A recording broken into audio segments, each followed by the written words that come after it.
On Israel, Congresswoman Ilhan Omar yesterday said that the United States should rethink its policy of aid toward Israel after she and Congresswoman Tlaib were denied entry. Congresswoman Tlaib was later allowed to come in, but she decided not to. Should there be any change in U.S. aid to Israel? No. And you should see the horrible things that Tlaib has said about Israel. And AOC plus 3, that's what I call it. AOC, just take AOC plus 3. And you should see the things that the four of them have said about Israel over the last couple of years. I mean, Omar is a disaster for Jewish people. I can't imagine if she has any Jewish people in her district that they could possibly vote for her. But what Omar has said, what Tlaib has said, and then yesterday I noticed for the first time, Tlaib with the tears. All of a sudden, she starts with tears. And I don't buy it. I don't buy it for a second, because I've seen her in a very vicious mood at campaign rallies, my campaign rallies, before she was a congresswoman. I said, who is that? And I saw a woman that was violent and vicious and out of control. And all of a sudden I see this person who's crying because she can't see her grandmother. She could see her grandmother. They gave her permission to see her grandmother, but she grandstanded and she didn't want to do it. So that's a decision of Israel. That's not a lot of people are saying that was my decision. That's a decision of Israel. They can let them in if they want, but I don't think they want to. When you read the things that they've said about Israel, how bad, and if you look at their itinerary before they found out, you take a look at their itinerary, that was all going to be a propaganda tour against Israel. So I don't blame Israel for doing what they did. I have nothing to do with it, but I don't blame them for doing what they did. I think it would have been very bad to let them in, including the four. I'm talking about all four, but these two that wanted to get in, Omar and Tlaib. And I think it would be a very bad thing for Israel, but Israel has to do what they want to do. But I would not cut off aid to Israel. And I can't even believe that we're having this conversation. 5 years ago, the concept of even talking about this, even 3 years ago, of cutting off aid to Israel because of two people that hate Israel and hate Jewish people, I can't believe we're even having this conversation. Where has the Democratic Party gone? Where have they gone where they're defending these two people over the state of Israel? And I think any Jewish people that vote for a Democrat, I think it shows either a total lack of knowledge or great disloyalty. Quantitative easing, what are you looking at? Well, I'd like to see a cut in the Fed rate because that should have happened a long time ago. I think they're being very tardy in not doing it and not having done it sooner. They raised too quickly, and I've been quite vocal on that. They also did quantitative tightening, which was ridiculous. And so, and despite that, if you look, I guess you could call it normalized, but if you look, our economy is doing fantastically. And if you take a look at the previous administration, they weren't paying interest. They had no interest rates. They had loosening, not tightening. And frankly, it's a big difference. And our economy is incredible. Our jobs, you look at the jobs market, but you have to be proactive. And so we really need a Fed cut rate, because if you look at what's going on with the European Union, as an example, they're cutting. You take a look at Germany, what they're doing and what they're paying. I mean, they're actually doing something inverse they've never seen. Nobody's ever seen it before. We have to at least keep up to an extent. So right now we're paying a very much higher rate of interest, and we didn't follow the world. And generally speaking, that's okay, but you can't have that much of a disparity. So we're looking for a rate cut. We could be really greatly helped if the Fed would do its job and do a substantial rate cut. Also, they were doing quantitative tightening, very bad to do. They should do easing, actual easing, no tightening, or at a minimum, they should be doing nothing about that.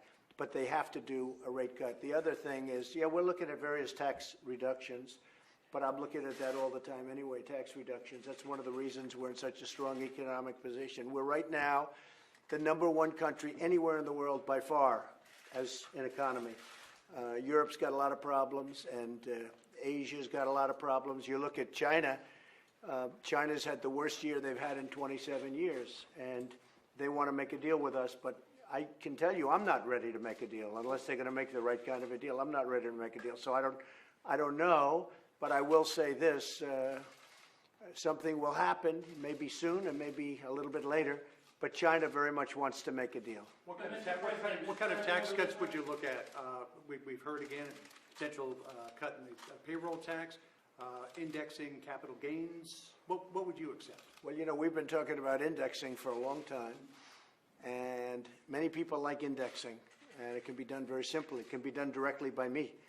And so we've been looking at that. As you probably have heard, I can do it directly. So we're talking about indexing, and we're always looking at the capital gains tax, payroll tax. We're looking at, I would love to do something on capital gains. We're talking about that. That's a big deal, goes through Congress.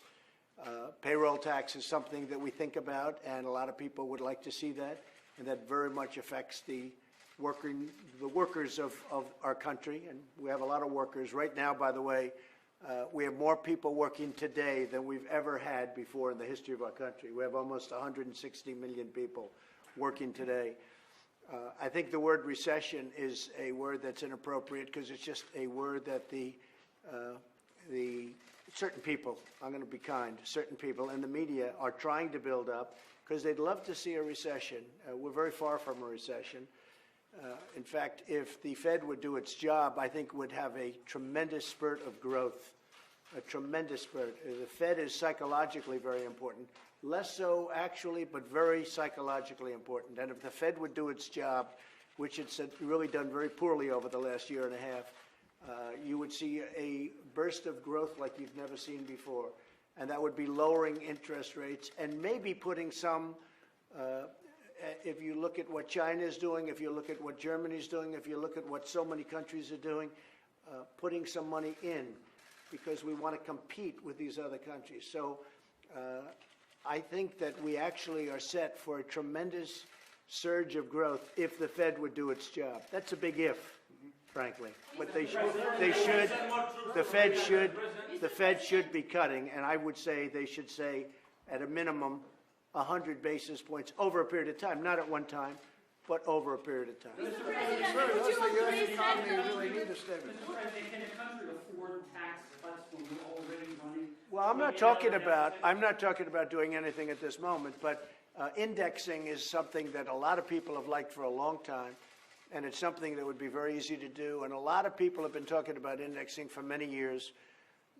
And it's something that I am certainly thinking about. I can say that a majority of the people in the White House at the level that does this kind of thing, they like indexing. So it is something I'm thinking about.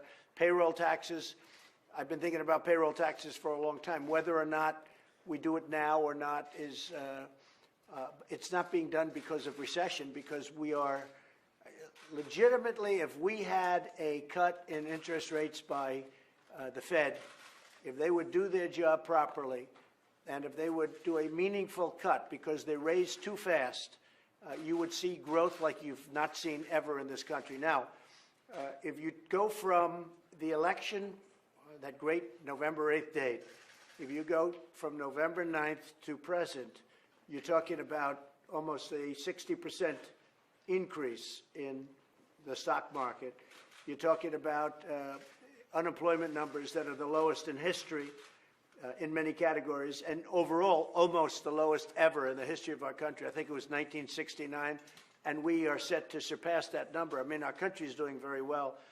When I spoke to the president, we were just walking in, and he said, "Congratulations on the great success of your economy and your country," and I appreciated that, but our country is doing very well. Mr. President, would you agree strengthening American military forces in Romania? Well, it's one of the things we'll be talking about today. I assume you might be bringing that up, but it's something we'll talk about.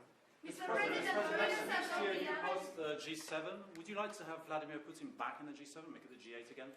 So it was the G8 for a long time, and now it's the G7. And a lot of the time we talk about Russia. We're talking about Russia because I've gone to numerous G7 meetings. And I guess President Obama, because Putin outsmarted him, President Obama thought it wasn't a good thing to have Russia in. So he wanted Russia out. But I think it's much more appropriate to have Russia in. It should be the G8 because a lot of the things we talk about have to do with Russia. So I could certainly see it being the G8 again. And if somebody would make that motion, I would certainly be disposed to think about it very favorably.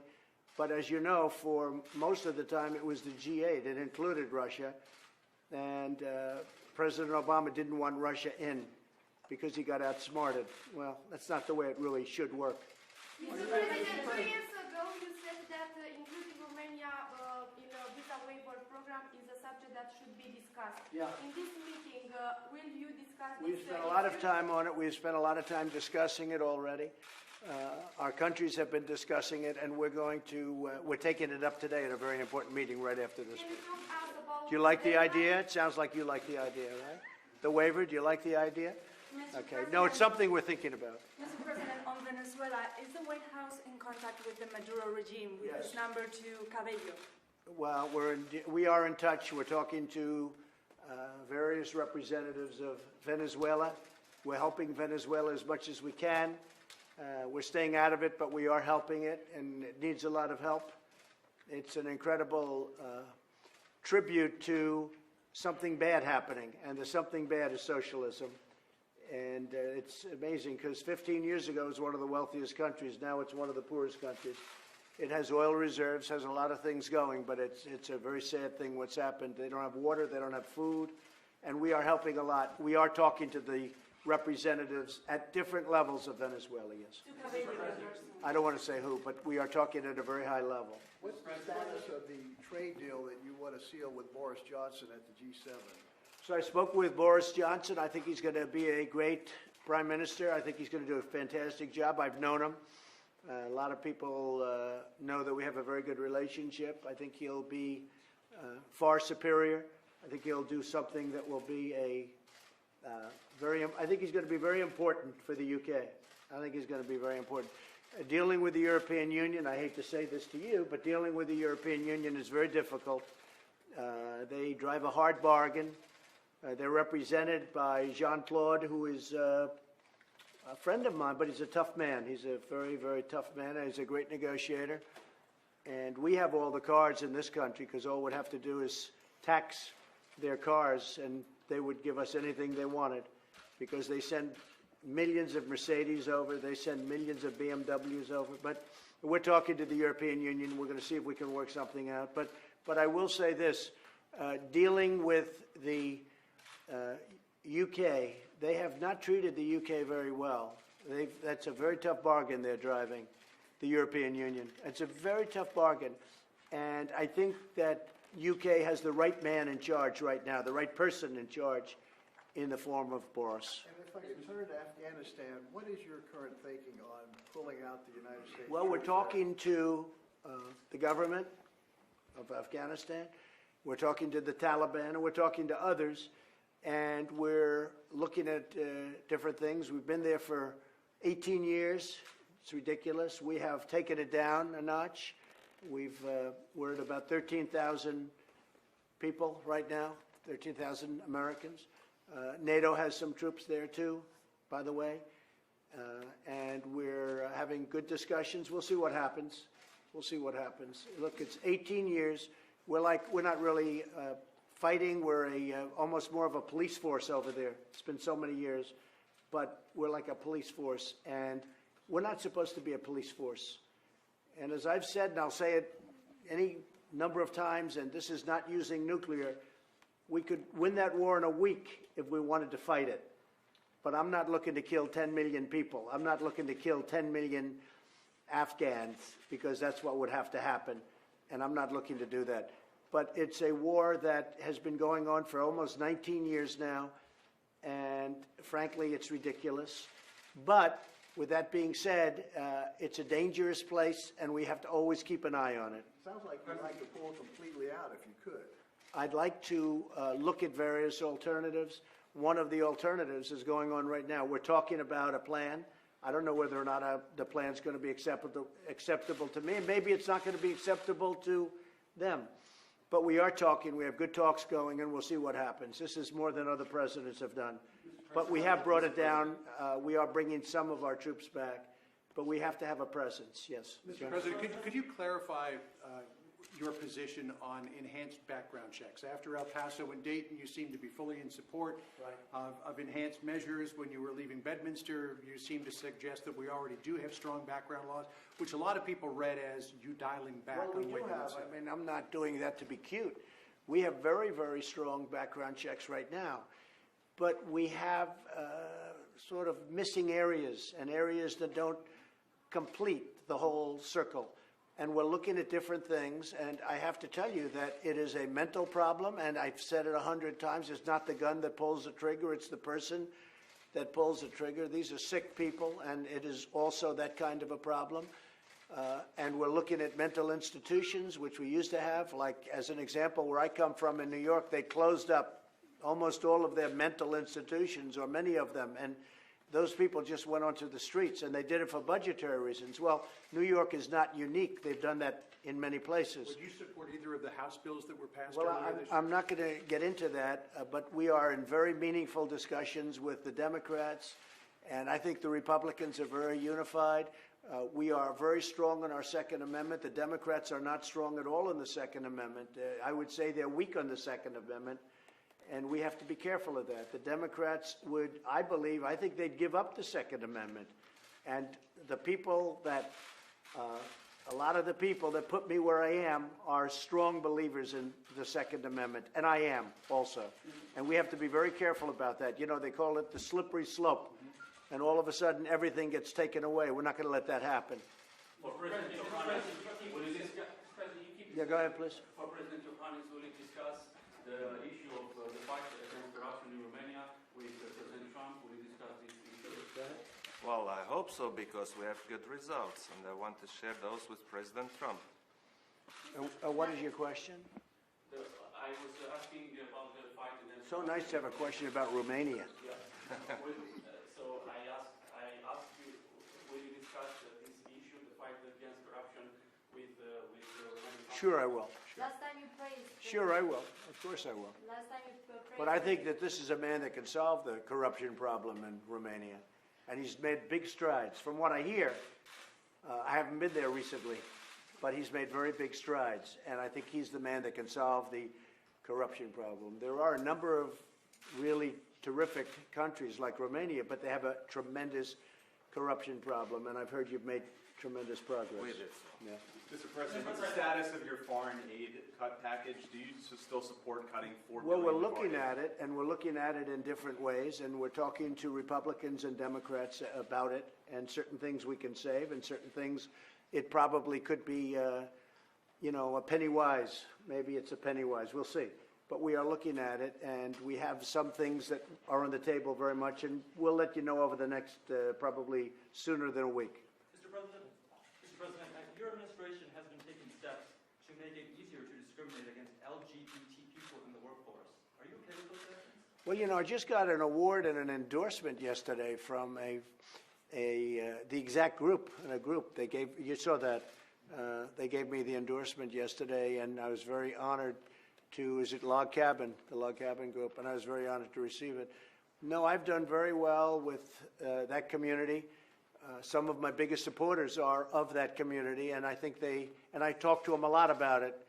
I think I've done really very well with that community. As you know, Peter Thiel and so many others they're with me all the way, and they like the job I'm doing. And I just got a big endorsement from the Log Cabin group. Yeah. Mr. President, you keep insisting that your trade war with China, the trade war with China, is not affecting the U.S. economy. But a lot of economists disagree with that, and they worry that if China goes into recession... Well, okay. Let me tell you something. Number one, we're doing very well as an economy, but somebody had to take China on. You know, I read and I see so much, and I read so much, and I'll see these economists saying, "Oh, give up on China, give up." China's been ripping this country off for 25 years, for longer than that. And it's about time, whether it's good for our country or bad for our country short term, long term, it's imperative that somebody does this. Because our country cannot continue to pay China $500 billion a year because stupid people are running it. So I don't mind this question. Whether it's good or bad short term is irrelevant. We have to solve the problem with China because they're taking out $500 billion a year plus, and that doesn't include intellectual property theft and other things, and also national security. So I am doing this, whether it's good or bad for your statement about, oh, will we fall into a recession for 2 months, okay? The fact is, somebody had to take China on. My life would be a lot easier if I didn't take China on, but I like doing it because I have to do it, and we're getting great results. China's had the worst year they've had in 27 years, and a lot of people are saying the worst year they've had in 54 years, okay? And frankly, I don't want that to happen, but it does put us in a good negotiating position, doesn't it? And China wants to make a deal, and that's good, but they have to make a deal that's fair to us. It can't be a deal that's not fair to us. And you should be happy that I'm fighting this and I'm fighting this battle, because somebody had to do it. We couldn't let this go. I don't even think it's sustainable to let go on what was happening. They were stealing all of our intellectual property ideas. The theft was incredible. They call it intellectual property theft, and they value it at $300 billion a year. Who knows how they value it? I know how to value dollars. I don't know how to value intellectual property theft, but they have experts that say it's at least $300 billion a year where they steal it. Somebody had to do something with China. Obama should have done it. Bush should have done it. Clinton should have done it. They all should have done it. Nobody did it. I'm doing it. So what do you say? Oh, my trade deals are causing a... My trade deals aren't causing a problem. This is something that had to be done. The only difference is I'm doing it. I could be sitting here right now with the stock market that would be up 10,000 points higher if I didn't want to do it. But I think we have no choice but to do it. And a lot of people that really know, people that love our country, they're saying, thank you very much for taking it on. And we're winning because they're having the worst year they've had in decades. And it's only going to get worse. China's lost 2 million jobs in the last month and a half because they're moving. The people, the companies are moving to non-tariff countries. They've lost over 2 million jobs in a very short period of time. They're going to lose a lot more jobs. And if I didn't help certain companies or American companies like Apple for a very short period of time, I may help them, only till they do what they have to do, which is probably move from China, because this would be a very short term. If I didn't help them, they would have a big problem. Here's the thing. Somebody had to take on what China was doing to the United States economically. We're winning big. I took it on, and it should have been done by previous presidents, but I took it on, and I'm happy to do it because it had to be done. And the smart people say, thank you very much, and the dumb people have no idea, and then you have the political people, and they go with the wind.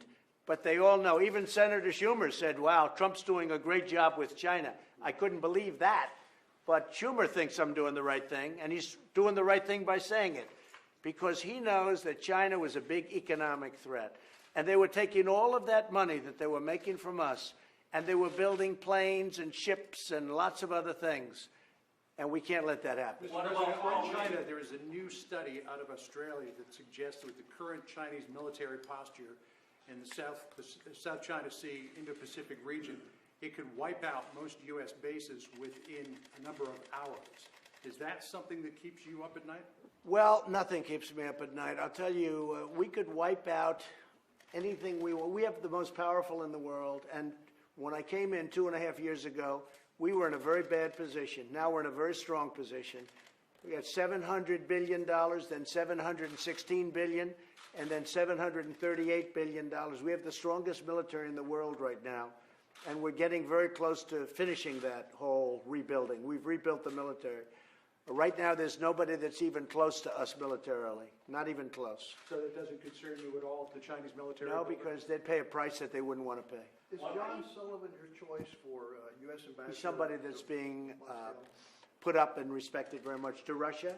Yes, sir. Yeah, very respected. So he's your pick, or yours? Well, I know that Mike Pompeo likes him very much, and he's very respected. He could very well be. Yeah. What about Huawei, Mr. President? Do you think partners like Romania here should look into the business of Huawei in order to make a true decision? They're doing that. Romania is doing that. Mr. President, on Afghanistan again. The Taliban are talking to the US, but they're not talking to the Afghan government. If the US were to draw down and the Taliban went on the offensive, would the US come and basically save the Afghan Well, the government? Taliban does not respect the government, the Afghan government. They have no respect for the Afghan government, and I understand that, and I know that. And they haven't been exactly getting along for a long period of time. But we've been a peacekeeper there in a way for 19 years, and at a certain point you have to say, that's long enough.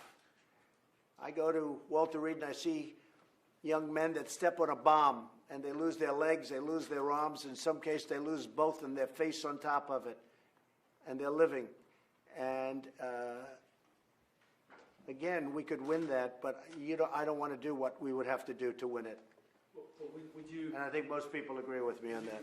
protecting the Afghan government? Right now, what we're doing is we're negotiating with the government and we're negotiating with the Taliban, and we'll see what happens from it, what's coming from it. I will say this, the Taliban would like to stop fighting us. They would like to stop fighting us. They've lost a lot. But we'll see what happens. And remember, it's a tough place.